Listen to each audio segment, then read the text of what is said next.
सूत जी कहते हैं, ऋषियों, उन दानवों में किन्हों के मुख गधे और कुत्ते के समान थे तो कुछ मकर और सर्प के से मुख वाले थे। किन्हों के मुख भेड़िया सदृश तो कुछ के सूअर जैसे थे। कुछ उदयकालीन सूर्य के समान तो कुछ धूमकेतु से मुख वाले थे। किन्हों के मुख अर्धचंद्र तथा किन्हों के अग्नि को तरह उद्दीत थे। किन्हों का मुख आधा ही था, किन्हीं के मुख हंस और मुर्गे के समान थे। एक किन्हों के मुख फैले हुए थे जो बड़े भयावने लग रहे थे। कुछ सिंह के से मुख वाले दानव जीभ लपलपा रहे थे। किन्हीं के मुख कौ और गोधों जैसे थे। किन्हीं के मुख में 2 जिह्वाएं थी। किन्हों के मस्तक टेढ़े थे और कुछ उल्का सरीखे मुख वाले थे। किन्हीं के मुख महाग्राह सदृश थे। इस प्रकार वे बलाभिमानी दानव रणभूमि में पर्वत के समान सुदृढ़ शरीर वाले उन अवध्य मृगेंद्र के शरीर पर बाणों की वृष्टि करके उन्हें पीड़ित न कर सके। तब क्रुद्ध हुए सर्प की भांति निश्वास छोड़ते हुए वे दानवेश्वर नरसिंह के ऊपर पुनः दूसरे भयंकर बाणों को वृष्टि करने लगे, परंतु दानवेश्वरों द्वारा छोड़े गए वे भयंकर बाण उसी प्रकार आकाश में विलीन हो जाते थे जैसे पर्वत पर चमकते हुए जुगनू। तत्पश्चात क्रोध से भरे हुए दैत्य शीघ्र ही नरसिंह के ऊपर चारों ओर से चमकते हुए दिव्य चक्रों की वर्षा करने लगे। इधर उधर गिरते हुए उन चक्रों से आकाशमंडल ऐसा दिख रहा था मानो युगांत के समय प्रकाशित हुए चंद्रमा सूर्य आदि ग्रहों से युक्त हो गया हो। अग्नि की लपटों के समान उठते हुए उन सभी चक्रों को महात्मा नरसिंह निगल गए। उस समय उनके मुख में प्रविष्ट होते हुए वे चक्र मेघों की घनघोर घटा में घुसते हुए चंद्र, सूर्य एवं अन्यान्य ग्रहों की भांति सुशोभित हो रहे थे। यक्षिपु ने भगवान नरसिंह पर पुनः अपनी भयंकर शक्ति छोड़ी, जो चमकीली, अत्यंत शक्तिशालिनी और धुली होने के कारण बिजली सी चमक रही थी। तब उस उज्जवल शक्ति को अपनी ओर आती हुई देखकर भगवान नरसिंह ने अपने भयंकर हुंकार से ही उसे तोड़कर टूक टूक कर दिया। नरसिंह द्वारा तोड़ी गई वो शक्ति ऐसी शोभा पा रही थी जैसे आकाश में भूतल पर गिरी हुई चिनगारियों सहित प्रज्वलित महान उल्का हो। नरसिंह के निकट पहुंची हुई दैत्यों द्वारा छोड़े गए बाणों की उज्जवल वर्ण वाली पंक्ति नीले कमल दल की माला की तरह शोभा पा रही थी। ये देखकर भगवान नरसिंह ने न्यायतः पराक्रम प्रदर्शित कर सुखपूर्वक गर्जना की और उस दानव सेना को वायुवारा उड़ाए गए क्षुद्र तिनकों की तरह खदेड़ दिया। तदुपरांत दैत्येश्वरगण आकाश में स्थित होकर पत्थर की वर्षा करने लगे। पत्थरों की वह वर्षा नरसिंह के विशाल मस्तक पर गिरकर चूर चूर हो जुगनुओं के समूह की भांति 10 दिशाओं में बिखर गई। तब दैत्यगणों ने पुनः पर्वत सरीखे शिलाखंडों, पर्वत शिखरों और पत्थरों से उन शत्रुसूदन नरसिंह को इस प्रकार आच्छादित कर दिया जैसे मेघ जल की धारा द्वारा पर्वत को ढक देते हैं। फिर भी वो दैत्य समुदाय उन देवश्रेष्ठ नरसिंह को उसी प्रकार विचलित नहीं कर सका जैसे भयंकर वेगशाली समुद्र पर्वत श्रेष्ठ मंदर को नहीं डिगा सका।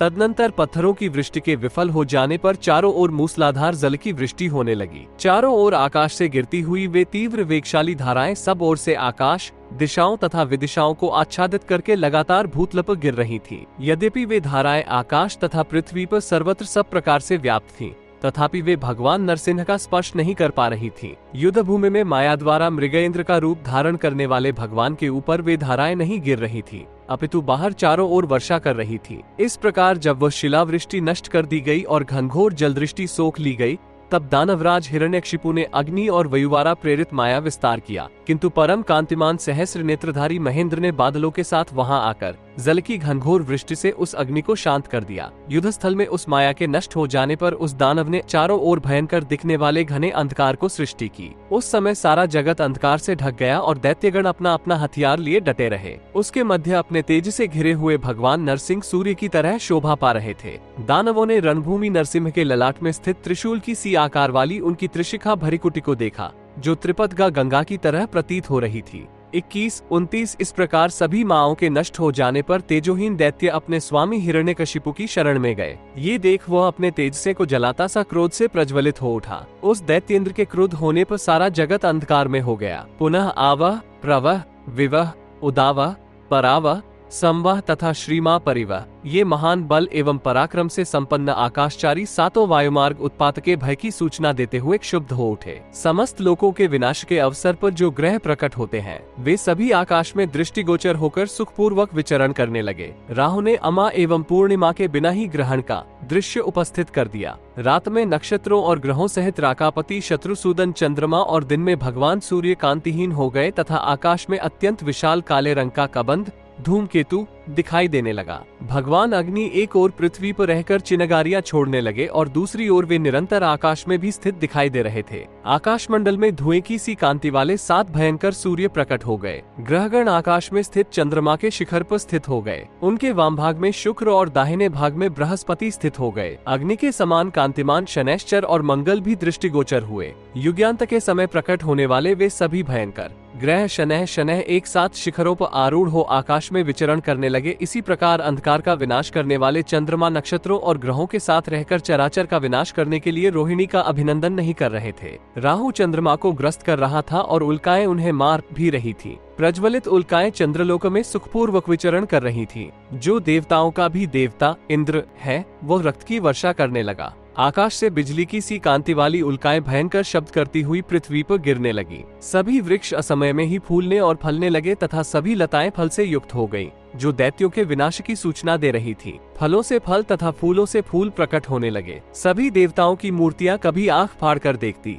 कभी आंखें बंद कर लेती, कभी हंसती थी तो कभी रोने लगती थी। वे कभी जोर जोर से चिल्लाने लगती थी, कभी गंभीर रूप से धुआं फेंकती थी तो कभी प्रज्वलित हो जाती थी। इसी प्रकार अंधकार का विनाश करने वाले चंद्रमा नक्षत्रों और ग्रहों के साथ रहकर चराचर का विनाश करने के लिए रोहिणी का अभिनंदन नहीं कर रहे थे। राहु चंद्रमा को ग्रस्त कर रहा था और उल्काएं उन्हें मार भी रही थी। प्रज्वलित उल्काएं चंद्रलोक में सुखपूर्वक विचरण कर रही थी। जो देवताओं का भी देवता इंद्र है, वो रक्त की वर्षा करने लगा। आकाश से बिजली की सी कांति वाली उल्काएं भयंकर शब्द करती हुई पृथ्वी पर गिरने लगी। सभी वृक्ष असमय में ही फूलने और फलने लगे तथा सभी लताएं फल से युक्त हो गईं, जो दैत्यों के विनाश की सूचना दे रही थी। फलों से फल तथा फूलों से फूल प्रकट होने लगे। सभी देवताओं की मूर्तियां कभी आंख फाड़ कर देखती, कभी आंखें बंद कर लेती, कभी हंसती थी तो कभी रोने लगती थी। वे कभी जोर जोर से चिल्लाने लगती थी, कभी गंभीर रूप से धुआं फेंकती थी तो कभी प्रज्वलित हो जाती थी। इस प्रकार वे महान भय की सूचना दे रही थी। उस समय ग्रामीण मृग पक्षी वन्य मृग पक्षियों से संयुक्त होकर अत्यंत भयंकर महान युद्ध करने लगे।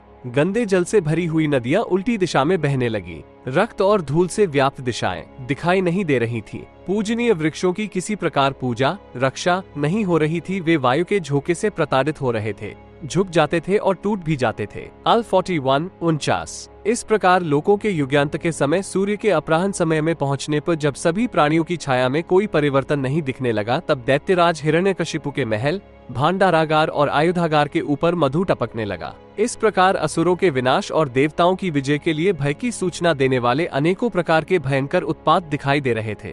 ये तथा इनके अतिरिक्त और भी बहुत से भयंकर उत्पात जो काल द्वारा निर्मित थे, दैत्येंद्र हिरण्यकशिपु के विनाश के लिए प्रकट हुए दिख रहे थे। महान आत्मबल से संपन्न दैत्येंद्र हिरण्यकशिपु द्वारा पृथ्वी के प्रकंपित किए जाने पर पर्वत तथा अमित तेजस्वी नागगण गिरने लगे। वे 4, 5 अथवा 7 सिर वाले नाग विष की ज्वाला से व्याप्त मुखों द्वारा अग्नि उगलने लगे। वासुकी, तक्षक, करकोटक, धनजय, अलामुख, कालिय, पराक्रमी महापद्म, 1000 फणों वाला सामर्थ्यशाली नाग हेमतालध्वज तथा महान भाग्यशाली अनंत शेषनाग, इन सबका कांपना यद्यपि अत्यंत कठिन था, तथापि ये सभी कांप उठे।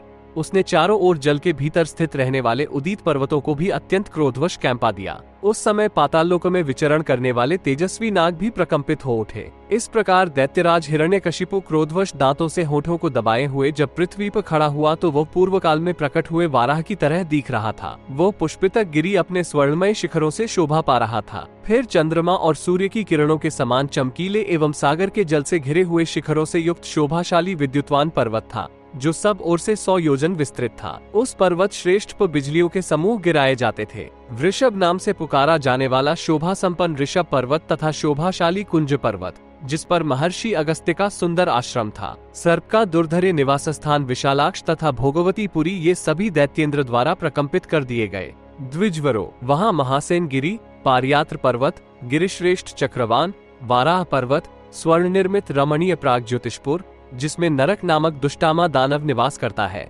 बादलों के समान गंभीर शब्द करने वाला पर्वत श्रेष्ठ मेघ आदि 60,000 पर्वत थे। वहीं मध्याह्नकालीन सूर्य के समान प्रकाशमान विशाल पर्वत मेरु था, जिसकी कंदराओं में यक्ष, राक्षस और गंधर्व नित्य निवास करते थे। महान पर्वत हेमगर्भ, हेमसख गिरी तथा पर्वतराज कैलाश, इन सबको भी दानवेंद्र हिरण्यकशिपु ने कैंपा दिया। इस प्रकार उस दितिपुत्र हिरण्यकशिपु के मौत के मुख में चले जाने से पृथ्वी, काल, चंद्रमा, आकाश, ग्रहगण, सूर्य, सभी दिशाएं, नदियां, पर्वत और महासागर प्रसन्न हो गए। तदनंतर हर्ष से फूले हुए देवता और तपोधन ऋषिगण दिव्य नामों द्वारा उन अविनाशी आदि देव की स्तुति करते हुए कहने लगे, देव, आपने जो यह नरसिंह का शरीर धारण किया है, इसकी पूर्वापर के ज्ञाता लोग अर्चना करेंगे। ब्रह्मा जी ने कहा, देव, आप ही ब्रह्मा, रुद्र और देवश्रेष्ठ महेंद्र हैं। आप ही लोकों के कर्ता, संहर्ता और उत्पत्ति स्थान हैं। आपका कभी विनाश नहीं होता। आपको ही परमोत्कृष्ट सिद्धि, परात्पर देव, परम मंत्र, परम हवि, परम धर्म, परम विश्व और आदि पुराण पुरुष कहा जाता है। आपको ही परम शरीर, परम ब्रह्म, परम योग, परमा वाणी, परम रहस्य, परम गति और अग्रजन्मा पुराण पुरुष कहा जाता है। इसी प्रकार जो परात्पर पद, परात्पर देव, परात्पर भूत और सर्वश्रेष्ठ पुराण पुरुष है, वह आप ही है।